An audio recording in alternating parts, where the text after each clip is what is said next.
Hello दोस्तों, आज के लेक्चर में हम स्टार्ट कर रहे हैं आरपीएससी फर्स्ट ग्रेड 2025 का जो पहला पेपर आपका होता है, जनरल जो पेपर होता है उसमें मैथमेटिक्स आती है और उसके अपन मोस्ट इम्पॉर्टेंट टॉपिक की अपन बात कर रहे हैं। तो सबसे पहला टॉपिक हमने उठाया है अभाज्य संख्या, जिसको अपन रूट संख्या और इंग्लिश में कहते हैं प्राइम नंबर। अब ये जो कुछ टॉपिक ऐसे होते हैं जो एग्जाम में पूछे ही जाते हैं, जैसे अभाज्य संख्या का टॉपिक है माध्य माध्यिका बहुलक, माध्य माध्यिका बहुलक, इनमें संबंध है, वहां से भी क्वेश्चन आता है। पाई चार्ट है, वहां से क्वेश्चन आता है। तो कुछ टॉपिक ऐसे होते हैं जो कॉमन होते हैं और कुछ टॉपिक ऐसे होते हैं जो आपके उनमें से क्वेश्चन पूछे जाते हैं। तो आज के लेक्चर में अपन स्टार्ट करने वाले हैं अभाज्य संख्या, और ये मैं कुछ वीडियो इसमें डालने वाला हूँ जिसमें आपके मोस्ट इंपॉर्टेंट टॉपिक के अपन डिस्कस करेंगे। अपन पूरा नहीं पढ़ा पाएंगे क्योंकि इतना अपने पास अभी टाइम नहीं है। अपन उन्हीं टॉपिक को उठाएंगे जहां से क्वेश्चन है वो पूछा जाता है, जैसे अभाज्य संख्या है, माध्य माध्यिका बहुलक है, माध्य माध्यिका बहुलक में संबंध है, पाई चार्ट है, और भी टॉपिक जैसे आपके पूछे जा सकते हैं कि भाजकता के नियम से है। तो इन टॉपिकों को अपन उठाएंगे और हर लेक्चर में अपन एक टॉपिक करने वाले हैं और उनसे रिलेटेड प्रीवियस ईयर क्वेश्चन भी करने वाले हैं। अब आपका मैं ज्यादा टाइम वेस्ट नहीं करता हूँ, सीधे अपन टॉपिक पर आते हैं। तो पहले अपन टॉपिक पढ़ते हैं अभाज्य संख्या, रूट संख्या भी इसको कहते हैं, प्राइम नंबर भी कहते हैं। तो परिभाषा पे इस पे क्वेश्चन पूछा जाता है, परिभाषा इसकी अच्छे से समझ में आ जाएगी तो आपके बहुत से क्वेश्चन है वो आपकी क्लियर हो जाएंगे अच्छे से। तो देखो अभाज्य संख्या की परिभाषा होती है, वो क्या परिभाषा कहती है? अभाज्य संख्या कहती है कि वे प्राकृतिक संख्या जो एक से बड़ी हो। सबसे पहली बात होती है कि एक से बड़ी होनी चाहिए और वे केवल एक तथा स्वयं से क्या होनी चाहिए? विभाजित हो, अभाज्य संख्या कहलाती है। और इसकी जो दूसरी परिभाषा है वो क्या कहती है कि वे प्राकृतिक संख्या जिनके दो से अधिक गुणनखंड नहीं होते हैं, मतलब दो से ज्यादा उसके गुणनखंड नहीं हो सकते हैं। उसके गुणनखंड कितने होंगे? दो ही होंगे। और वो दोनों गुणनखंड कौन कौन से होंगे? एक तो गुणनखंड होगा एक, और दूसरा गुणनखंड क्या होगा? वो खुद स्वयं होगा। तो देखो दो चीजें यहाँ से क्लियर निकल के आती है कि एक तो वह संख्या एक से बड़ी हो, मतलब एक से बड़ी से ही अपन स्टार्ट करेंगे, और दूसरी उसके गुणनखंड कितने होने चाहिए? दो गुणनखंड होने चाहिए। तो यहाँ से दो ही बातें निकल के आती है, और दोनों बातें क्या है? देखो,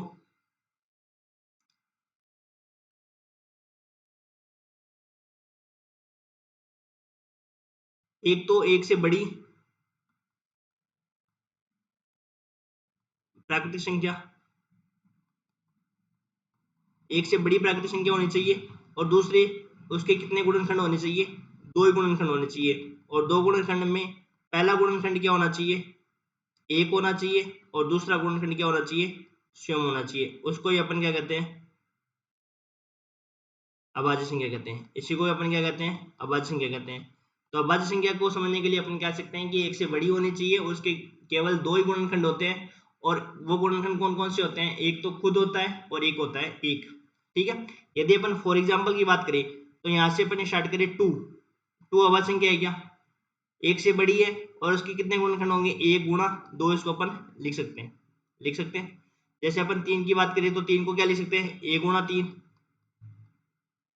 पांच, एक गुणा पांच। सात को लिख सकते हैं एक गुणा सात। 11 को क्या लिख सकते हैं? एक गुणा 11। ये सारी क्या हो जाएगी आपके पास? अभाज्य संख्या हो जाएगी। ठीक है। तो अभाज्य संख्या की परिभाषा क्या पूछते हैं कि एक से बड़ी और उसके केवल केवल कितने गुणनखंड होते हैं? दो ही गुणनखंड होते हैं। दो से ज्यादा गुणनखंड हो जाते हैं ना, तो वो संख्या क्या कहलाती है? भाज्य संख्या कहलाती है। उसको क्या कहते हैं? भाज्य संख्या, और इंग्लिश में कहते हैं कंपोजिट नंबर। तो यहाँ से परिभाषा से भी क्वेश्चन पूछ सकते हैं कि ऐसी प्राकृतिक संख्या, नीचे क्वेश्चन भी लिखा हुआ है, ऐसी प्राकृतिक संख्या जिसके दो और केवल दो गुणनखंड होते हैं। कितने गुणनखंड होने चाहिए उसके? दो ही गुणनखंड होने चाहिए। उसको अपन क्या कहते हैं? अभाज्य संख्या कहते हैं। तो इसका ऑप्शन हो जाएगा करेक्ट सी। ठीक है। दो या दो से ज्यादा हो जाएंगे तो वो आ जाएगी भाज्य संख्या, और सम संख्या क्या होती है? जिसमें दो का भाग जाता है। ठीक है। तो ये हो जाएगी। तो अभाज्य संख्या की क्या परिभाषा हो गई कि एक से बड़ी प्राकृतिक संख्या और जिसके केवल कितने गुणनखंड होते हैं? दो होते हैं। और दो गुणनखंड कौन कौन से होंगे? एक तो एक हो जाएगा, एक हो जाएगा क्वेश्चन। तो उसको ये अपन क्या कहते हैं? अभाज्य संख्या कहते हैं। तो ये आपकी अभाज्य संख्या की परिभाषा क्लियर हुई होगी, और हमने इसको परिभाषा में भी देख लिया और एमसीक्यू भी बना के देख लिया कि इसका क्वेश्चन है वो पूछा कैसे जाएगा एग्जाम में। ऐसे क्वेश्चन इसका पूछा जाएगा। अब अगले पेज पे चलते हैं। देखो, अब इसके बाद में कुछ इंपॉर्टेंट चीजें हैं कि एक के बारे में आप क्या कह सकते हो। एक है वो आपकी एक बार इसी पिछली स्लाइड में चलते हैं। देखो अब देखो, एक है वो न तो अभाज्य संख्या होगी और न ही कौन सी होगी, भाज्य संख्या होगी। एक के बारे में अपन क्या कह सकते हैं, एक है वो न तो भाज्य संख्या होगी और न ही अभाज्य संख्या होगी। दो के बारे में आप क्या सकते हो, दो के बारे में देखो दो बातें कह सकते हैं अपन। एक तो ये बातें कह सकते हैं कि सबसे छोटी अभाज्य संख्या है ना, वो आपकी दो ही है। सबसे छोटी अभाज्य संख्या कौन सी है, दो है। और दूसरी बात इसमें कह सकते हैं कि एकमात्र सम अभाज्य संख्या, मतलब ऐसे एग्जाम में क्वेश्चन पूछा जाता है कि एकमात्र एक ऐसी अभाज्य संख्या कौन सी है जो सम संख्या भी है, तो दो है वो आपकी सम अभाज्य संख्या है। और सारी अभाज्य संख्या देखोगे ना, वो सारी कैसी है, विषम है। तो ये एग्जाम में क्वेश्चन पूछा जाता है कि एक तो ये पूछा जाता है सबसे छोटी अभाज्य संख्या कौन सी है, दो है। और एक पूछा जाता है कि एकमात्र सम अभाज्य संख्या कौन सी है, तो एकमात्र सम अभाज्य संख्या भी कौन सी होती है, आपकी दो ही होती है। तो कभी कभी यार क्या होता है कि एग्जाम में क्वेश्चन छोटे क्वेश्चन भी पूछ जाते हैं, ऐसे भी क्वेश्चन पूछ जाते हैं। हमेशा हार्ड क्वेश्चन आए ये भी जरूरी नहीं होते हैं, क्योंकि ये जनरल मैथ्स के लिए पूछा जाता है। जनरल मैथ्स का मतलब होता है कि आपके नॉर्मल बेसिक मैथमेटिक्स का आपका नॉलेज होना चाहिए। ये नहीं है कि होता है कि आपको ज्यादा नॉलेज हो या आपको डीपली में नॉलेज हो, आपको ऊपर ऊपर से नॉलेज होना जरूरी होता है। ठीक है, बेसिक मैथमेटिक्स का ये मतलब होता है। तो दो के बारे में आप क्या सकते हो, एकमात्र सम अभाज्य संख्या, और ये कह सकते हो एक सबसे छोटी अभाज्य संख्या भी कौन सी होती है, दो ही होती है। और एक के बारे में आप कह सकते हो कि एक है वो आपकी न तो अभाज्य संख्या है और न ही कैसी है, भाज्य संख्या। ठीक है, देखो ये क्वेश्चन वेरी इंपॉर्टेंट लगा रखा है। पहला पॉइंट ये हो गया। दूसरा पॉइंट है कि सबसे छोटी अभाज्य संख्या भी दो है और एकमात्र सम अभाज्य संख्या भी दो ही है। अब आप बात करें कि सबसे छोटी अभाज्य संख्या के बारे में बात करें कि सबसे छोटी अभाज्य संख्या कौन सी होती है दो अंकों में। तो देखो आप देखेंगे कि दो अंकों में यदि अपन बात करें तो 2, 3, 5, 7, 11, 13, ये आगे चलते हैं। अब देखो ये एक अंक की है, एक अंक की है ना ये। तो अब दो अंकों की सबसे छोटी अभाज्य संख्या कौन सी होगी, 11। और दो अंकों की सबसे जो बड़ी अभाज्य संख्या है वो कितनी हो जाएगी, 97। आप कहोगे सर 98 कैसे नहीं होगी, 98 में दो का भाग जाता है ना, चार का नहीं जाएगा। और इसमें देख लो कितने का जो जाएगा,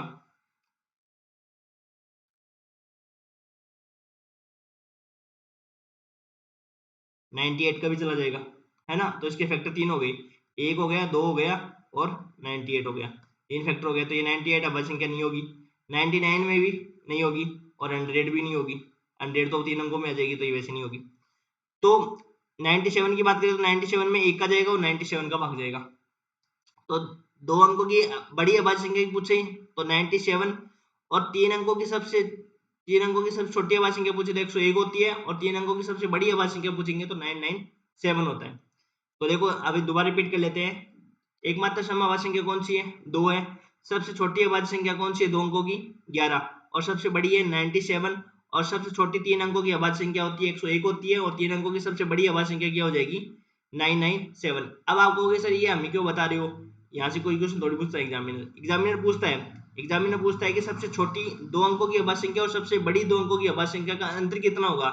तो जब आपको दो अंकों की सबसे छोटी अभाज्य संख्या का पता नहीं होगा या दो अंकों की सबसे बड़ी अभाज्य संख्या का पता नहीं होगा, तो आप इनमें नहीं बता पाओगे। तो इसलिए डायरेक्ट कभी कभार यहाँ से फैक्ट भी पूछ लिया जाता है और यहाँ पे क्वेश्चन बना के भी पूछ सकते हैं। मैं अभी आपको आगे जो क्वेश्चन कराऊंगा ना, वो इस पे बेस्ट एक क्वेश्चन करवाऊंगा मैं आपको, टेंशन मत लो। आज का जो टॉपिक अपन पढ़ेंगे ना, इनसे सारे इंपॉर्टेंट क्वेश्चन बने हुए भी हैं और आए हुए भी एग्जाम में पूछे थे। तो देखो एक इंपॉर्टेंट नोट्स है, वो काफी इंपॉर्टेंट है एग्जाम के पॉइंट ऑफ व्यू से। पूछते हैं एग्जाम में कि स्टेटमेंट से पूछते हैं, जब ये क्वेश्चन पूछा जाता है एग्जाम में। देखो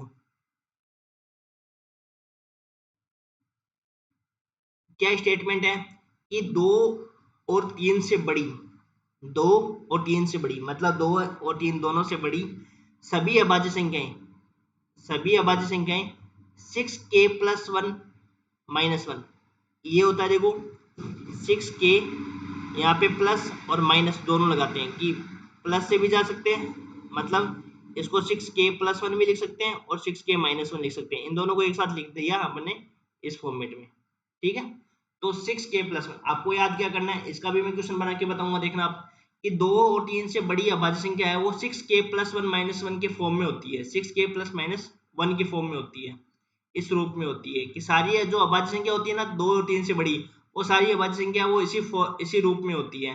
अब k यहाँ पे क्या होता है, ये जो k होता है ना ये पूर्णांक से बिलोंग करता है, इसको अपन इस प्रकार से लिखते हैं k बिलोंग्स टू z।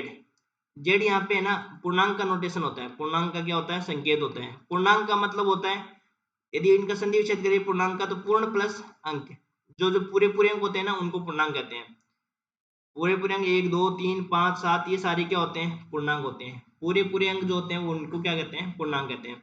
तो सिर्फ आपको इतनी चीजें याद रखनी पड़ेगी कि 2 और 3 से बड़ी जितनी भी अभाज्य संख्या होती है ना उसको अपन 6k+1 के फॉर्म में लिख सकते हैं, परंतु इसका विलोम सत्य नहीं है। मतलब यदि कोई भी संख्या यदि 6k+1 के रूप में लिख पा रहे हैं ना, वो जरूरी नहीं होती कि वो अभाज्य संख्या होती है। जैसे एग्जांपल दूं मैं आपको, जैसे मान लो मैं बात करूं 25 की है, 25 है ना। इस 25 को मैं क्या लिख सकता हूँ, ऐसे लिख सकता हूँ क्या, 6 × 4 + 1 ये हो गया 25। 6 × 4 + 1 ये हो गया 25। 24 × 24 + 1 25 हो गया। अब ये 25 हमने लिख दी 6k+1 के रूप में लिख दी, परंतु मेरे को एक बात बताओ कि 25 है वो आपकी अभाज्य संख्या है क्या?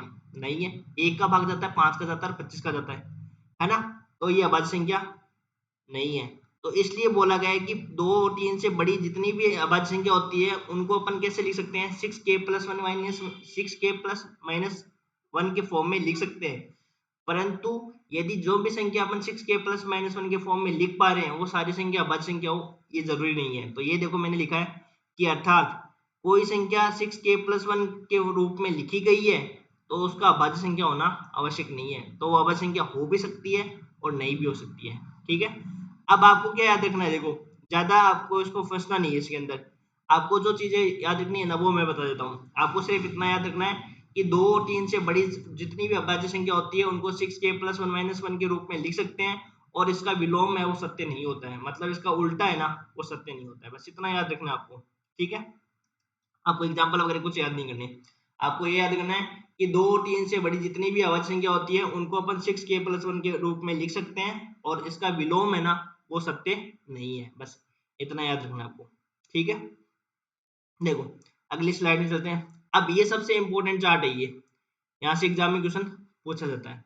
1 से लेकर 100 तक की अभाज्य संख्या की अपन बात करें तो उसमें 1 से लेकर 25 तक कितनी अभाज्य संख्या होती है, 25 से लेकर 50 तक कितनी अभाज्य संख्या होती है, 50 से लेकर 75 तक कितनी अभाज्य संख्या होती है, और 75 से लेकर 100 तक कितनी अभाज्य संख्या होती है, ये पूछा जाता है एग्जाम में। ठीक है। और इनको आपको यदि आप ऐसे याद कर सकते हो, ये चार्ट बना हुआ है ऐसे याद कर सकते हो, या डायरेक्ट आप याद कर सकते हो कि भाई अभाज्य संख्या लिख कर भी देख सकते हो।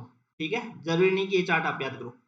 अब देखो आपको 1 से 25 तक अभाज्य संख्या पूछे तो 1 से 25 तक अभाज्य मैंने लिख दी 2 3 5 7 11 13 17 19 23, ये सारी क्या होती है 1 से लेकर 25 तक अभाज्य संख्या है। और कितनी अभाज्य संख्या होगी इसमें, 9 होगी। कितनी अभाज्य संख्या होगी, 9 होगी। 1 से लेकर 25 तक कितनी अभाज्य संख्या होती है, 9 होती है। अब बात करें 25 से लेकर 50 के बीच में, 25 के बाद ये 29 31 37 41 43 47 ये 6 अभाज्य संख्या होती है। ठीक है। और 50 से 75 के बीच में इतनी ये अभाज्य संख्या होती है 53 59 61 67 71 और 73, और 75 से 100 के बीच में अभाज्य संख्या 79 83 89 97 ये होती है। अब आप कहोगे सर इनको लिखने से क्या फायदा हुआ हमारा, इनको लिखने से ये फायदा हुआ कि आपको ये पूछेंगे कि 1 से लेकर 50 तक कितनी अभाज्य संख्या होती है, बताओ मेरे को। 1 से लेकर 50 तक कितनी अभाज्य संख्या होती है, तो 1 से लेकर 50 तक इसमें 1 से लेकर 25 वाली काउंट हो जाएगी, 1 से 25 वाली काउंट हो जाएगी, फिर 25 से लेकर 50 वाली काउंट हो जाएगी। तो 1 से लेकर 25 तक कितनी संख्या है, 9, और 25 से लेकर 50 तक कितनी है, 5 6, तो ये 15 अभाज्य संख्या हो गई। तो 1 से लेकर 50 तक कितनी अभाज्य संख्या होती है, 15 होती है। डायरेक्ट फैक्ट भी याद रखने पड़ेंगे। देखो पर एग्जामिनर आजकल क्या हो गया है कि पहले क्या होता था कि इनके डायरेक्ट फैक्ट पूछ लेता था कि 1 से 25 तक बताओ, 1 से 50 तक बताओ, या 25 से 50 तक बताओ ऐसे।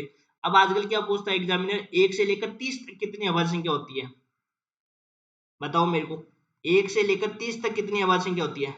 अब मैं ये नहीं कहूंगा कि आप ये चार्ट याद करो, आप चार्ट याद भी कर सकते हो, और नहीं भी करना चाहते हो तो कोई बात नहीं है, आप लिख कर भी देख सकते हो कि भाई मैं ये लिख के देख सकती हूँ 2 3 5 7 11 13 17 19 23 29, 31, 37 और 30 तक लिखना है ना, तो ये 2 कट जाएंगी।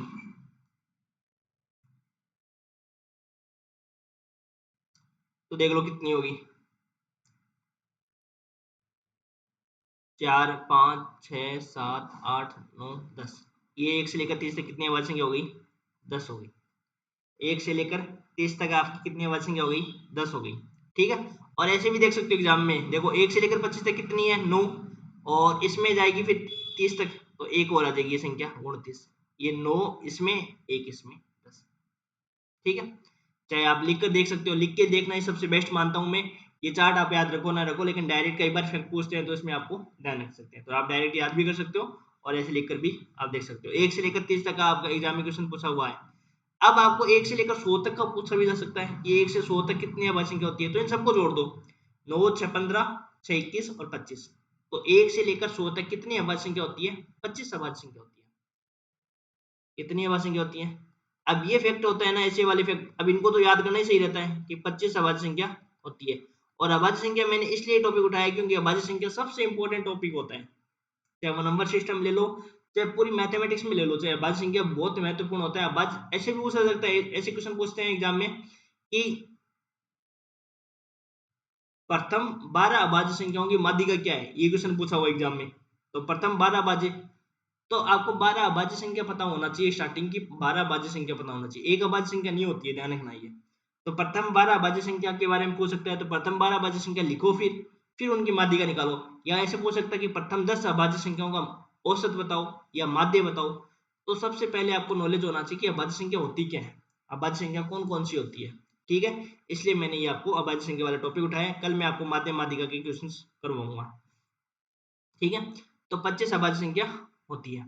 ठीक है, इसके बाद में यदि अपन बात करें, देखो आगे मोस्ट इंपोर्टेंट चीजें लिखी हुई है। देखो 1 से लेकर 50 तक कितनी अभाज्य संख्या होती है? 15। जिसमें अपन ये लिख सकते हैं 1 से लेकर 25 तक कितनी है? 9 और 6, उसमें 9 और 6 15। 50 से लेकर 100 तक कितनी अभाज्य संख्या होती है? 10 होती है। 1 से लेकर 100 तक कितनी अभाज्य संख्या होती है? 25 होती है। 1 से लेकर 75 तक अभाज्य संख्या कितनी होती है? 21 होती है। और 1 से लेकर 30 तक कितनी अभाज्य संख्या होती है? 10 होती है। चाहे तो आपको इनको वैसे याद कर लो, चाहे आप इनको लिख कर देख लो। तो ये क्वेश्चन आपका थर्ड वाला, 1 से लेकर 100 तक कितनी अभाज्य संख्या होती है? 25 होती है। RPSC second, RPSC first grade में 2013 में पूछा हुआ है, और ये रीट में आपका क्वेश्चन पूछा हुआ है 1 से लेकर 30 तक अभाज्य संख्या। मैंने यही बताया ना आपको कि है ना, आजकल एग्जामिनर क्या हो गया, तेज होने लगे। आजकल 1 से 50 कोई नहीं पूछता, 1 से 20 भी पूछ सकता है, 1 से 10 भी पूछ सकता है, 1 से 20 15 भी पूछ सकता है, 1 से 25 भी पूछ सकता है, कुछ भी पूछ सकता है। लेकिन पूछेगा 1 से लेकर 100 तक के बीच में आपको पूछ सकते हैं एग्जामिनर। ठीक है, अब देखो मैंने एक क्वेश्चन करवाया, एक रीट में क्वेश्चन आया हुआ है, 2 अंकों की सबसे बड़ी अभाज्य संख्या क्या है, बताओ। अभी क्वेश्चन एसएससी में आया हुआ है, एसएससी 2017 में पूछा हुआ है कि 2 अंकों की सबसे बड़ी अभाज्य संख्या क्या है। तो बताओ 2 अंकों की सबसे बड़ी अभाज्य संख्या कौन सी है? 97। तो देखो 2 अंकों की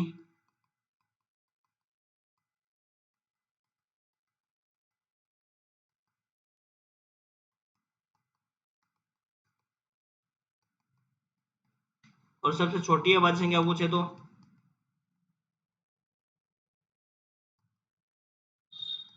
11।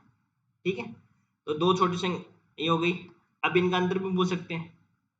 ठीक है, आगे तो देखो,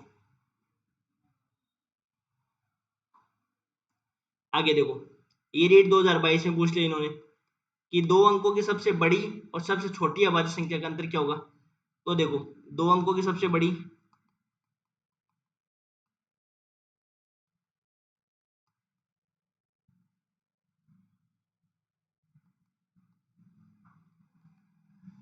कौन सी है?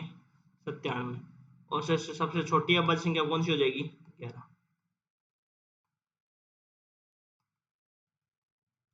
अंतर करना है तो माइनस कर देते हैं, कितना गया? 86। तो ये बी ऑप्शन आपका करेक्ट हो जाएगा। ठीक है, अब देखो 1 से 30 के बीच में कितनी अभाज्य संख्या है, ये रीट में पूछ लिया क्वेश्चन। तो 1 से लेकर 30 तक आप लिख सकते हो 2, 3, 5, 7, 11, 13, 17, 19, 23, कितनी हो गई ये? 4, 3, 7 और 3, 10, 10 हो गया। क्योंकि कई बार क्या होता है बेसिक क्वेश्चन पूछ लिए जाते हैं। अब आप क्या होते हैं कि देखो आर्ट्स स्ट्रीम वाले बच्चे क्या करते हैं कि कुछ भी नहीं पढ़ के जाते हैं, वो सोचते हैं कि मैथ्स को छोड़ ही देते हैं, पूरा ही हमारी बस की नहीं है। तो मैं उन बच्चों को ये उन स्टूडेंट्स को ये कहना चाहता हूँ कि देखो सारी चीजें छोड़ना सही नहीं है। आपका कोई भी सब्जेक्ट यदि वीक है ना तो उसको पूरा छोड़ना नहीं, वो पूरा नहीं छोड़ना चाहिए। अब हो सकता है कि जिस मैथ्स है मान लो, तो मैथ्स में आप कुछ टॉपिक तो करके जाओ जो आपको समझ में आ सकते हैं, वो टॉपिक करके जाओ, क्या पता उनसे एक सरल क्वेश्चन आ जाए। तो जहाँ अपने को 7-8 क्वेश्चन अपने उस टॉपिक से आते हैं तो उसमें से अपने को 2-3 नंबर में मिल जाएंगे ना, तो आप अपने वाले स्ट्रीम वाले बच्चों से क्या हो जाएगा, आगे हो जाओगे। क्योंकि यही है, देखो आप अपने सब्जेक्ट तो सब करके आते हैं भाई। जो आर्ट्स वाले स्ट्रीम वाले होते हैं उनके हिस्ट्री सब पढ़ के आता है, ज्योग्राफी सब ये सब क्लियर करके आते हैं, क्योंकि उनकी मास्टर डिग्री उन्हीं में की होती है, तो वो तो करके आएंगे। अब वैसे साइंस वाले बच्चों का क्या होता है, साइंस वाले बच्चों में मैथ साइंस तो सब करके आते हैं और वो जीके वाले नहीं करके आते हैं, तो जीके में जो सबसे ज्यादा करके आएगा उसी का सिलेक्शन होता है। ठीक है, तो ये देखो ये क्वेश्चन हो गए अपने। तो कुछ करके जाना चाहिए, उस टॉपिक को पूरा नहीं छोड़ना चाहिए।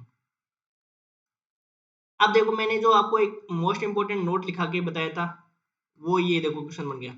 अब देखो निम्न में से कौन सा कथन सत्य है, तो बताओ। देखो पहला कि सभी अभाज्य संख्याओं को 6k+1 के रूप में दर्शाया जा सकता है और इसका विलोम भी सत्य है। विलोम सत्य होता है क्या, बताओ? नहीं होता है। दूसरा स्टेटमेंट पढ़ो, सभी अभाज्य संख्याओं को 6k+1 के रूप में दर्शाया जा सकता है परंतु इसका विपरीत और सत्य नहीं है। ये स्टेटमेंट सही है, एक बार रुको। अभाज्य संख्याओं के एक से अधिक युग्म मौजूद है जिनका अंतर एक है। नहीं, देखो एक युग्म है, देखो बी तो स्टेटमेंट हो जाएगा कि सभी अभाज्य संख्याओं को, ये करेक्ट हो जाएगा।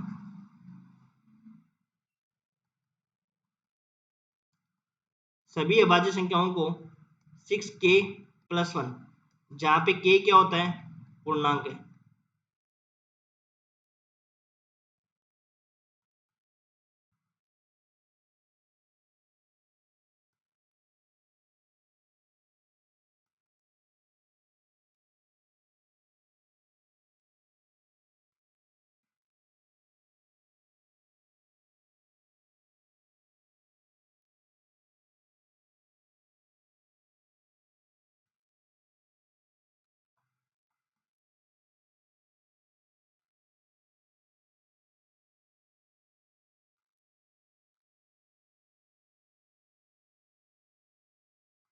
परंतु इसका विलोम सत्य नहीं है।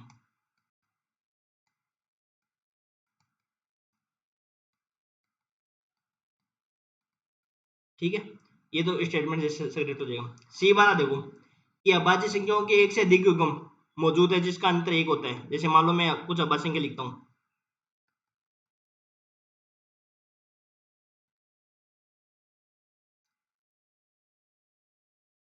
अब इसका अंतर देखो, इन दो अभाज्य संख्याओं का अंतर कितना है, एक है। इनका कितना है, दो है। इनका दो है, इनका दो है, इनका दो अंतर, इनका चार भी हो गया है ना। और सभी का अंतर अपन दो मिल सकते हैं। लेकिन अब ये बोल रहा है कि अभाज्य संख्याओं के एक से अधिक युग्म, युग्म मतलब एक से अधिक जोड़े उपस्थित हैं जिनका अंतर एक से एक है। तो एक ही पेयर मौजूद है ऐसा कि जिनका अंतर कितना होता है, एक होता है। दो और तीन है ना, इसी का ही अंतर कितना होता है, एक होता है। और सभी अभाज्य संख्याओं का अंतर एक नहीं होता है। सिर्फ एक ऐसा पेयर ऐसा ही विद्यमान होता है, दो और तीन, जिसका अंतर कितना होता है, एक होता है। और एक ही सम संख्या होती है अभाज्य संख्या। अभाज्य संख्या, अभाज्य सम संख्या होती है कौन सी, दो। और सारी क्या होती है, विषम होती है। ठीक है, तो ये बोल रहा है कि अभाज्य संख्याओं के एक से अधिक जोड़े मौजूद है कि जिनका अंतर एक है, नहीं। एक ही जोड़ा ऐसा है जिसका अंतर कितना है, एक है। वो कौन सी संख्या है, दो और तीन। उन दोनों का अंतर ही आपको एक मिलेगा। और सभी अभाज्य संख्याओं का अंतर आपको एक नहीं मिलेगा, एक से ज्यादा मिलेगा, दो मिल सकता है, चार मिल सकता है। ठीक है, ये वैसे गलत हो गया स्टेटमेंट, ये स्टेटमेंट वैसे गलत हो गया, ये वैसे हो गया। अब ये देखो डी कैसे गलत हो गया, एक अभाज्य संख्याओं के दो से अधिक गुणनखंड हो सकते हैं, नहीं। एक अभाज्य संख्या के कितने गुणनखंड हो सकते हैं, दो ही गुणनखंड हो सकते हैं। स्टार्टिंग में जो परिभाषा बताई थी उसमें क्या था कि एक अभाज्य संख्याओं के केवल और केवल दो ही गुणनखंड होते हैं, दो से ज्यादा होते ही वो संख्या कौन सी हो जाएगी, भाज्य संख्या हो जाएगी। तो ये स्टेटमेंट गलत हो जाएगा, ठीक है, इसमें आपका बी स्टेटमेंट सही हो जाएगा। आगे चलते हैं, अब अपने क्वेश्चन है, इसमें देखो 100 से कम अभाज्य संख्याओं की संख्या कितनी है बताओ। ये फर्स्ट ग्रेड 2013 में आया हुआ है। 100 से कम अभाज्य संख्याओं की संख्या कितनी है आपके पास, 25 है। 1 से लेकर 100 के बीच में आपके पास कितनी अभाज्य संख्या होती है, 25 अभाज्य संख्या होती है। अब ये देखो कोई जरूरी नहीं है कि आपके है ना भाई, जो मैं टॉपिक ले आया हूँ अभाज्य संख्या, तो उसमें सिर्फ मैं फर्स्ट ग्रेड की कराऊं, मैं जितने भी उससे रिलेटेड जितने भी आपके कंपटीशन में आए हुए ना वो सारे क्वेश्चन मैंने लिए। अब देखो ये करंट क्वेश्चन आया हुआ है फर्स्ट ग्रेड 2022 में, ये थोड़ा समझने वाला क्वेश्चन है। फर्स्ट ग्रेड 2022 में क्वेश्चन आया हुआ है अभाज्य संख्या से, कैसे आया हुआ देखो। देखो मैं एक आपको एक चीज बताता हूँ, देखो जैसे मान लो आपके पास 7 है ना, कोई अभाज्य संख्या है ना, इसके दो फैक्टर होते हैं, एक होता है 1 और एक होता है 7। इन दोनों को पहले तो मैं बताता हूँ कि इनको कहते हैं क्या, इन फैक्टर को इनको कहते हैं अभाज्य गुणनखंड कहते हैं। इनको क्या कहते हैं, अभाज्य गुणनखंड। ये ऐसे पूछेंगे 7 के अभाज्य गुणनखंड क्या है, a गुणा 7, ये अभाज्य गुणनखंड कहलाते हैं, प्राइम फैक्टर कहलाते हैं इनको, ठीक है, पहली बात। दूसरी बात आपको न्यूनतम का बोलेगी भाई, इसमें न्यूनतम अभाज्य गुणनखंड कौन सा है, न्यूनतम अभाज्य गुणनखंड। देखो इस क्वेश्चन से रिलेटेड मैं समझा रहा हूँ आपको, एक क्वेश्चन न्यूनतम अभाज्य गुणनखंड कौन सा है हमारे पास, तो न्यूनतम अभाज्य गुणनखंड हो जाएगा अपने पास 1, ठीक है। तो अब आपको ये बोल दिया जाएगा, जैसे बोलूं मैं 5 बोलूं, तो मैं 5 के मैं न्यूनतम अभाज्य गुणनखंड कौन सा होगा, एक ही होगा ना, ये 5 ये होगा, ठीक है। तो ये न्यूनतम अभाज्य गुणनखंड कहते हैं, ठीक है। अब देखो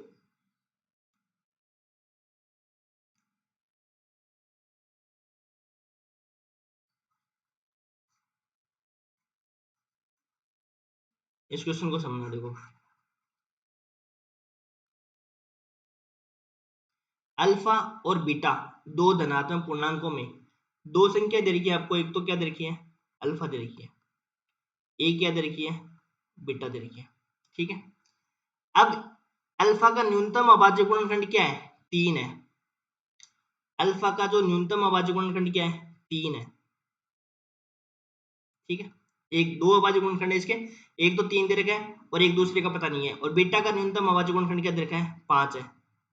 अब मैंने आपको बताया था न्यूनतम अभाज्य गुणनखंड कैसे होगा, मतलब जैसे 15 है तो मैं उसका कह दूंगा कि इसका न्यूनतम अभाज्य गुणनखंड क्या है, 3 है। तो बताओ दूसरा कौन सा होगा, इससे कम होगा क्या, इससे कम नहीं होगा, इससे ज्यादा ही होगा, और वो कौन सा हो जाएगा, 5। अब आपको ऐसे बोल दिया जाए, मान लो मैं ऐसे बोलता हूँ 12 बोल रहा हूँ, तो इसके अभाज्य गुणनखंड कौन से होंगे बताओ। मैं एक अभाज्य गुणनखंड, आपको दो अभाज्य गुणनखंड होंगे इसके, है ना। एक मैंने कह दिया कि न्यूनतम अभाज्य गुणनखंड क्या है मेरे पास, 3 है, तो दूसरा कौन सा होगा बताओ, 4 होगा ना, 4, तो इसका अभाज्य गुणनखंड हो जाएगा। तो इसी प्रकार यहाँ पे यदि अपन बात करें तो यहाँ पे इन्होंने क्या किया है कि न्यूनतम अभाज्य गुणनखंड तो दे दिया, एक का 3 दे दिया, एक का 5 दे दिया, और आपको पूछा है कि अल्फा प्लस बीटा का न्यूनतम अभाज्य गुणनखंड कौन सा होगा, अल्फा प्लस बीटा का अभाज्य गुणनखंड कौन सा होगा। तो यहाँ पे बताओ क्या आएगा, बताओ दोनों के, तो एक तो इसका आएगा 5, इससे ज्यादा ही आएगा 5, और इसका आ जाएगा, इसके आगे वाला अभाज्य गुणनखंड कौन सा हो जाएगा, 7। तो इसकी संख्या तो हो जाएगी अपने पास 15, और इसकी संख्या कितनी हो जाएगी, 35। इसकी संख्या कितनी हो जाएगी, 35।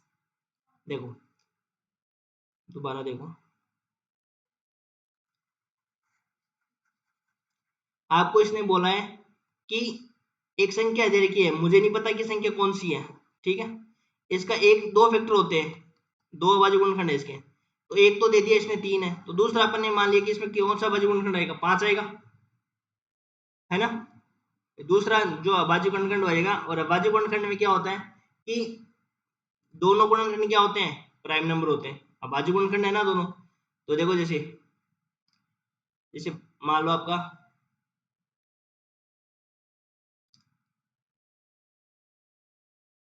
15 है, तो 15 में आपके दो अभाज्य गुणनखंड है, तो 3 गुणा 5 दोनों क्या है, प्राइम नंबर है ना।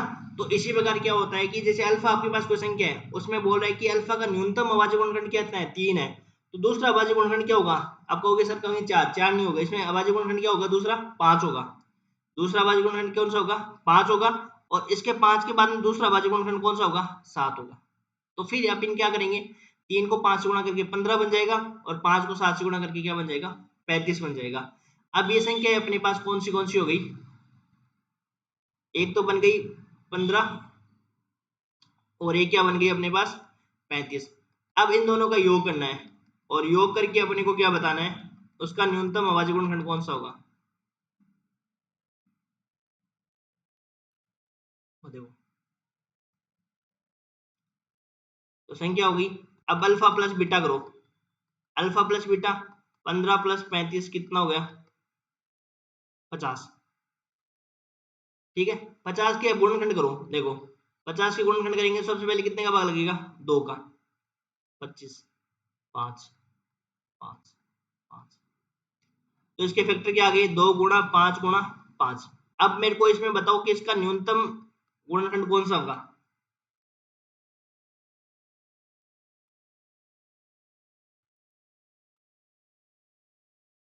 न्यूनतम मतलब कम, तो कम अभाज्य गुणनखंड कौन सा हो जाएगा, 2, तो ये आ जाएगा आंसर। अच्छा क्वेश्चन पूछा है फर्स्ट ग्रेड में।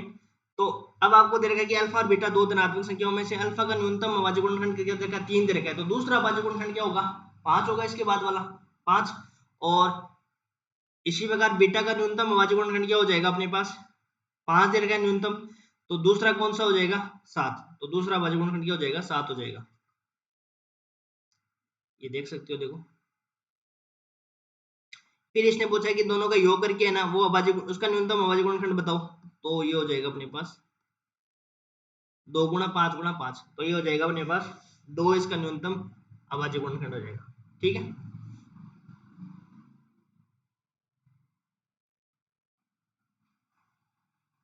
लास्ट क्वेश्चन देखो करते हैं। अच्छा क्वेश्चन ये भी फर्स्ट ईयर 2022 में इसका पूछा है, ध्यान रखना। अभाज्य गुणनखंड देखो छोटा बेसिक पे क्वेश्चन पूछ लिया इन्होंने, अभाज्य गुणनखंड का पूछ, अभाज्य गुणनखंड पर पूछा इन्होंने। ठीक है, अब देखो ए एक संख्या है, 2 अंकों की अभाज्य संख्या है। ठीक है, इस प्रकार है कि अंकों को आपस में बदलेंगे ना,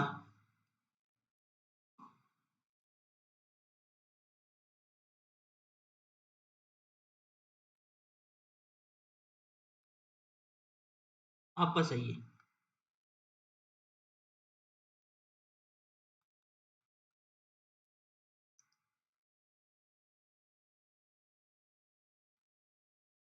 देखो 2 अंकों की एक अभाज्य संख्या इस प्रकार है कि अंकों को आपस में बदलने पर एक अन्य अभाज्य संख्या बनती है बी, लेकिन इनमें संबंध क्या दे रखा है, ए है वो बी से बड़ी है, ए है वो बी से बड़ी है, जिधर उसका मुंह खुला होता है ना, इधर इस चिन्ह का, इस चिन्ह का मतलब होता है जिसका जिसकी तरफ मुंह खुला होता है ना वो संख्या क्या होती है, बड़ी होती है। ठीक है, तो ए है वो बी से बड़ी है,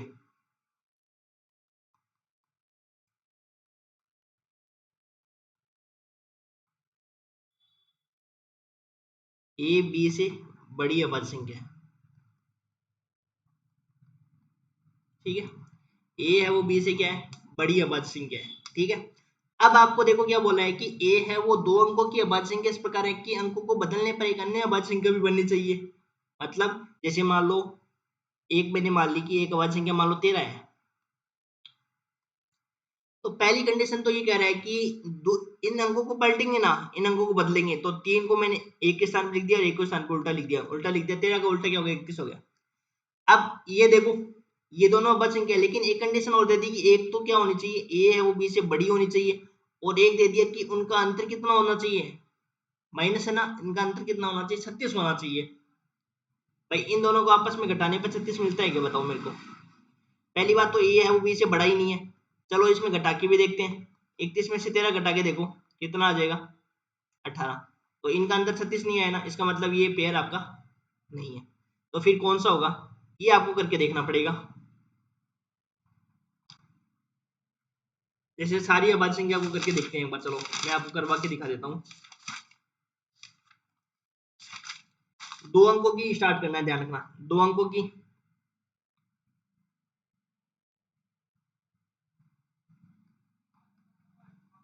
पहली अपन बात करें 11 को तो पलटने से कुछ नहीं है, 13 का देखते हैं। 13 को पलटा 31 आया, 17 को पलटा 71 आया, 19 को पलटा 91 आया, 23 को पलटा 32 आया, 29 को पलटा 92 आया। देखो अभी पता चल जाएगा आपको थोड़े में, 31 13 37 73।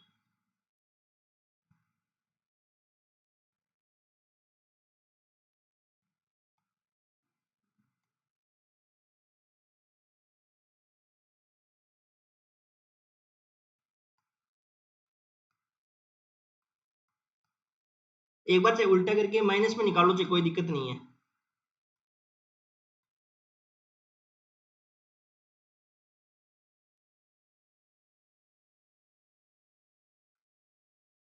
एक बार इतना ही कर लेंगे, देखो इतना ही देख लेते हैं।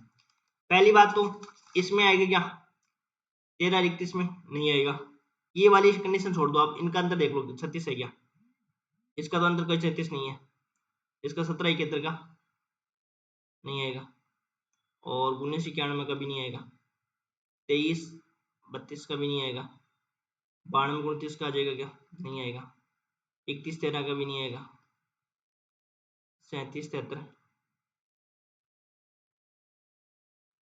4 नहीं आएगा, 9 4 13।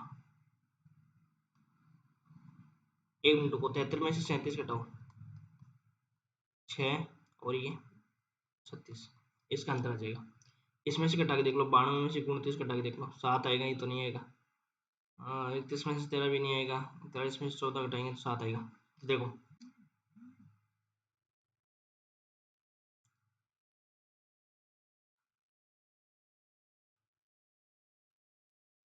देखो अब इसके अंदर देखो, ये वाला पेयर मिल जाएगा अपने को। अब आप कहोगे सर ये 37 बड़ी नहीं है 73 से, तो उसको उल्टा कर दो भाई, यहाँ पे दो, अब एक दो अंकों की अभाज्य संख्या मान लेता हूँ मैं 33 73, और इसको उल्टा करने पर अभाज्य संख्या क्या बनेगी, 37 बनेगी। अब इनका अंतर देख लो, कितने का अंतर है, 36 का अंतर है, और सबसे बड़ी अभाज्य संख्या कितनी है, ए है, ये हो गई, और बी हो गई, तो ए है वो बी से बड़ी है, ठीक है, ए बी से बड़ी भी हो गई, और दोनों का डिफरेंस भी 36 आ गया, तो अब इन दोनों का योग कर लो। अब कहोगे सर आप और भी संख्या चेक कर सकते हो क्या, और संख्या चेक करके देख लो, नहीं है, नहीं आएगा, तो अपने को ए वाली संख्या कौन सी मिल जाएगी, अपने को 73।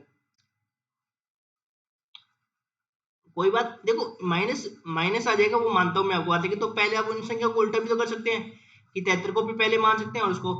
अब ये क्या कह रहा है कि बस ये होना चाहिए कि दो अंकों की अभाज्य संख्या इस प्रकार के अंकों को बदलने पर वो भी क्या बननी चाहिए, एक अन्य अभाज्य संख्या बननी चाहिए। तो दोनों अभाज्य संख्या है या नहीं, 73 और 37, तो दोनों अभाज्य संख्या है।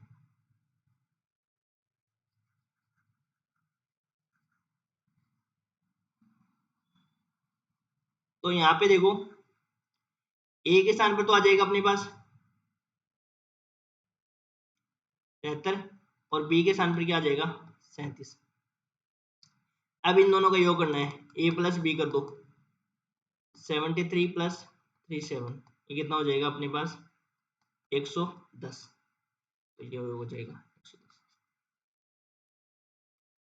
ठीक है, इस प्रकार के अपन इक्वेशन इनको करेंगे।